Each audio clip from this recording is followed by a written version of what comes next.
Welcome to the Blacklight Protocol, a Red King Creations production. Episode 9, Playing House. I'm a diver.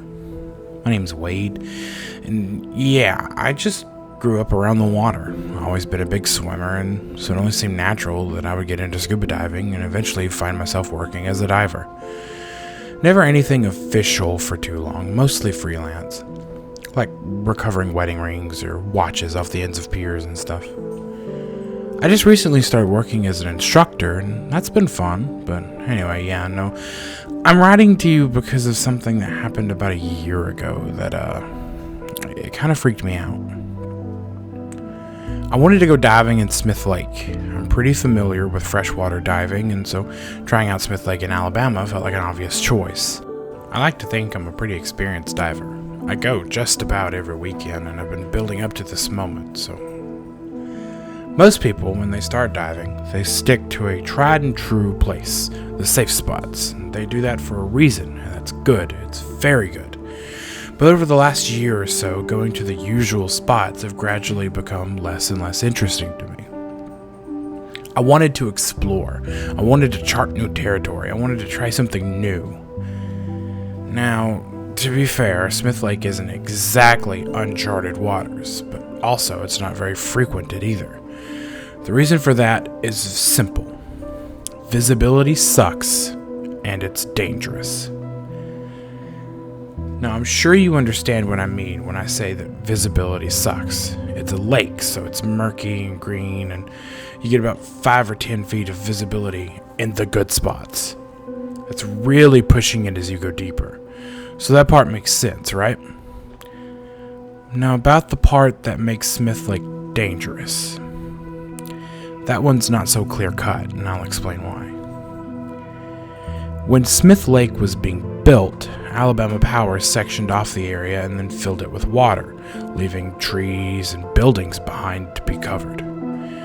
Yeah, there's an underwater forest in that lake. Maybe you've heard some of the stories. Catfish as big as cars, stuff like that. It's funny, it reminds me that inexperienced people are always afraid of the wrong things. For example, in the ocean, most people are afraid of sharks. But if you ask divers who are in the water with the sharks, you'll find out that they're really no problem. People are afraid of monsters, but the real monsters are faulty equipment and careless cohorts. That's what divers are actually afraid of. In the case of Smith Lake, however, what you have to understand is that the forest of trees is very real. And it's not just that.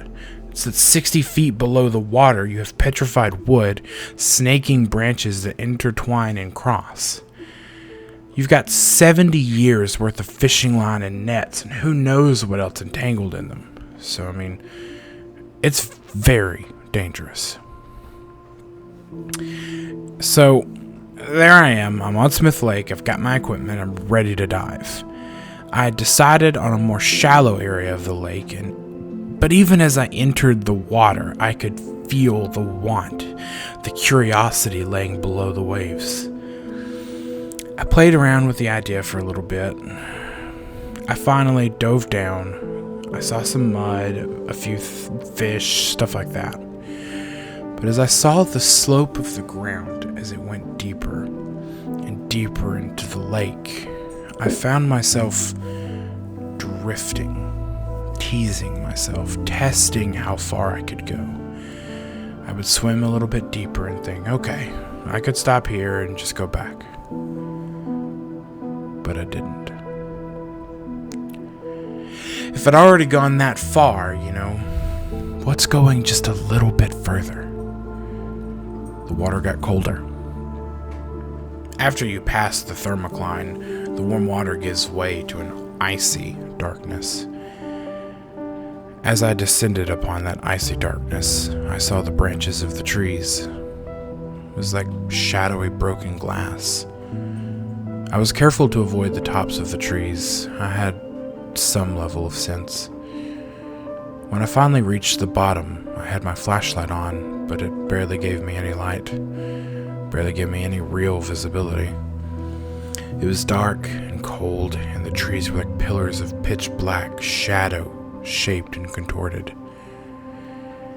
Before I even knew what I was doing, I was among them. My light would pick up the cold, dark trees that were petrified like stone. Some of them still had pine cones and pine needles hanging from them, as if they had been flash frozen in place all those years ago. Now look, any diver worth his salt would be cursing my name at this point.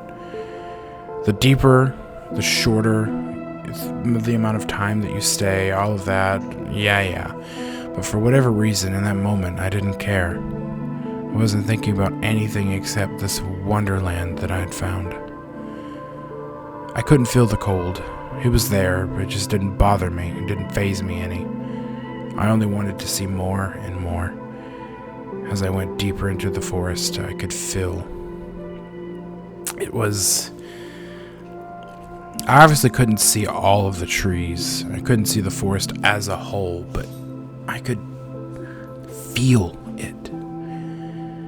I could feel the hundreds, maybe thousands of trees surrounding me, weighing in on me like all the pressure in the world, and it was amazing.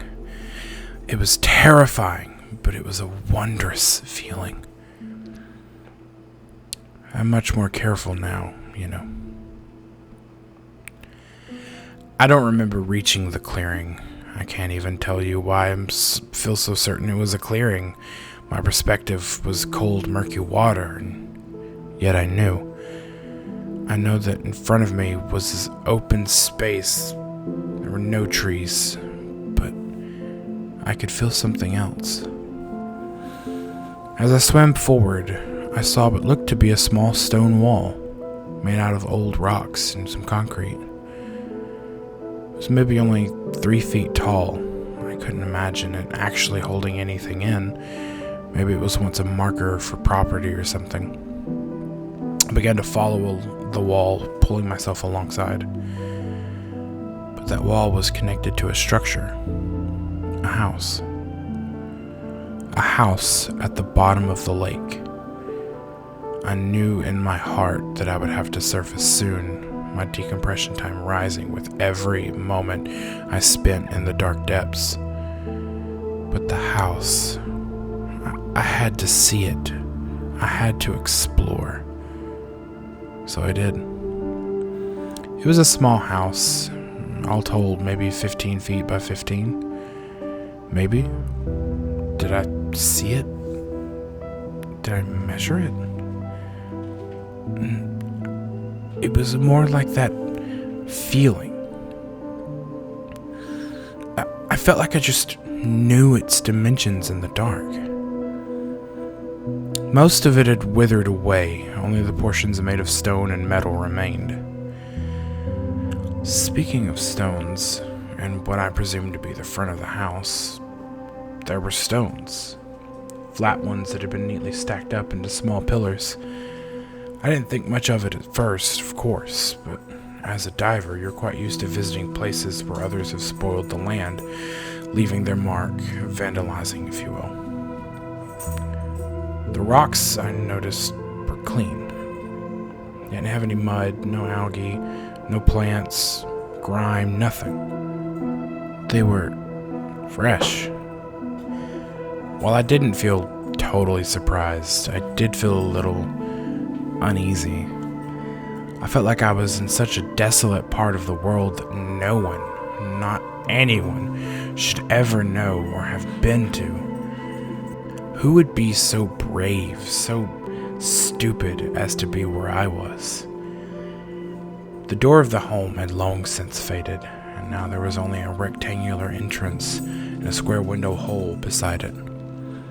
I swam in slowly and carefully, letting my light cut across the muddy concrete foundation. And then I saw them. I flinched and jerked. I was so taken aback. I was looking at mannequins. The mannequins were in decent enough shape, some of them more water-worn than others, and yes, there were others, maybe 6 or 7 in total. They had metal chains around their ankles, preventing them from floating through the broken open roof. They were posed as if they were living inside the house, as if the house itself were totally normal. A male and female mannequin stood posed in open space of the room. He was dressed in a suit that softly floated around him. She was dressed in a sundress, and together they were posed as if dancing to a romantic tune. As I swam around the room, my heart pounding in my ears, I saw another, this one a young girl in a button-up shirt and pants, her feet bare as she leaned awkwardly over a windowsill, looking out into dark, murky nothingness. On the opposite wall, I saw another female mannequin, her body posed over a rusted, degrading cast-iron stove, as if she were pulling a turkey out for Thanksgiving. Her apron had slipped a little and was floating loosely around her neck. It was like they were posed to play house. I don't know why. I was beyond all reason at this point, but I wanted to see. It's like I needed to see. So I swam in just a little bit further. In the far corner of the room, I saw a table, and there was a final mannequin. She sat there peacefully, her hand placed at a porcelain teacup, as though she were about to take a sip. And across from her, at the table, was a man. Not a mannequin, a man in a scuba suit. Bubbles billowed from his regulator in slow breaths. He was paused midway from raising his own porcelain cup to his face, as though I had interrupted his afternoon tea. His head slowly turned and he looked at me.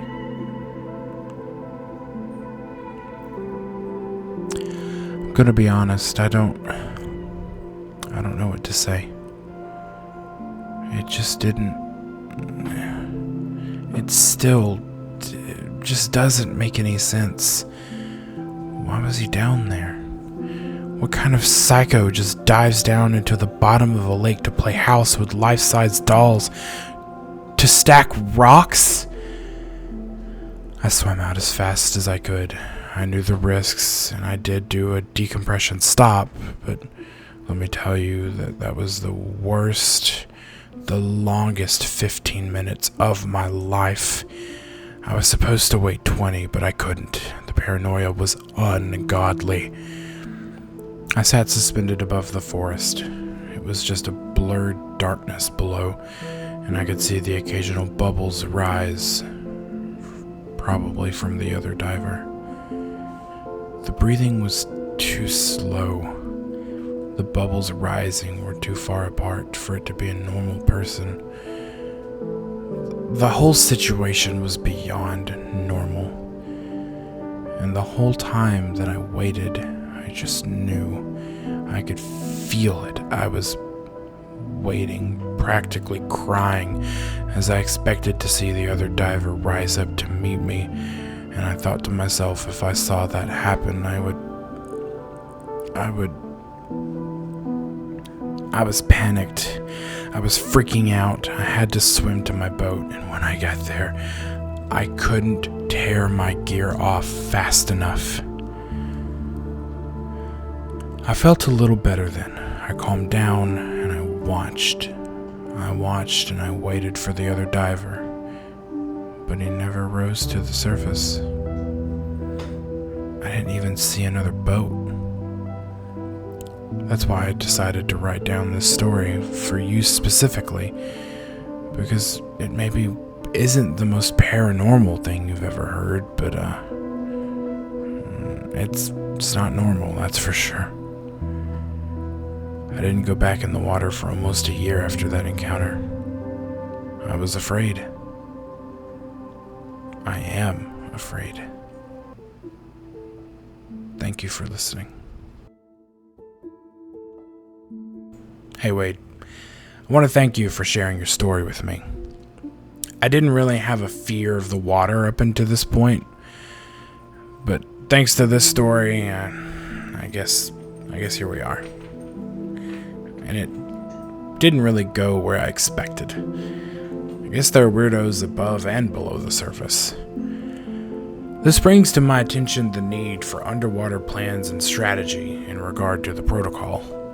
A large portion of paranormal or strange encounters happened around the water. My current recommendation is to stay as far away from a large body of water as possible. But I know that's not always possible. I'm going to be on the lookout for more stories so I can gather more data and see what I can do about facing underwater horrors, or what you should do to encounter them. If anyone has a story, please send it my way. Thanks.